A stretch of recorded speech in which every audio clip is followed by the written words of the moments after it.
In this video, I'm going to show you a few tricks if you have to do a lot of entries for your volunteer time and you're playing catch up.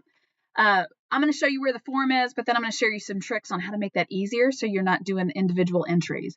First of all, to find our volunteer tracking form, log into the hub, and on the main page under the What's New section, you will scroll down, find the link that says Enter Your Volunteer Hours into Kadince. This will open up the form. If you can't remember what you've entered or haven't entered for the year, we have this nifty little graph icon up in the top right corner. If you drop your email address in that and click submit, within a few minutes, you will have a report for everything you have already tracked for the year, so you can just reconcile that against what's missing and that you still have to enter. Once you know what you want to enter, of course, you're going to populate all of these fields to the best of your ability. The part I really want to show you is in this little details section. So this is where, of course, you enter your date and time that you serve. But let's say that you have multiple entries, that every month or every week you work with the same organization. You can click this little plus sign and add new dates and hour entries, so that way you're not recreating this entire form every single time.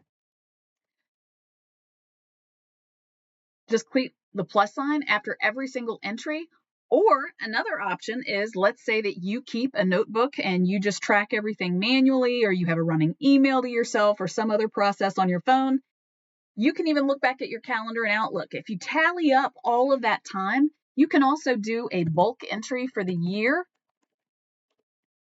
And let's say you volunteered 40 hours with an organization. As long as it's all the same organization, you can enter all that bulk time in that one org and one form entry. That way you're not having to do 20 of these or 10 of these forms. So once you're done and you have all the other fields populated, you can click submit. Another thing you could do to make things easier is if you copy this URL at the top or this link and you email it to yourself, you can save it as a shortcut on your phone or in your email. And then the next time you're on the scene at an event, you can just populate your time right there.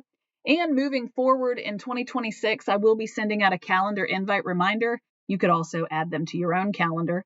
But any of the events where you register to help sign up when the bank has community needs, after that event has passed, you'll get a notification from Kadince to confirm your hours, because sometimes shifts vary. You sign up for 4 and only need to work 3 or 5. You confirm how many hours you actually worked afterward, and it will automatically track and update those volunteer hours into Kadince. So I did say worked, but you know what I mean. Served the community.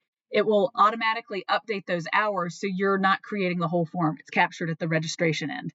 So thanks. I hope this was helpful. We are getting our hours up for the year, and that's important. Thank you for all of the ways that you're serving our community. And if there's anything that Rachel or I can do to help service or Kadince or any part of this process be better, please let us know.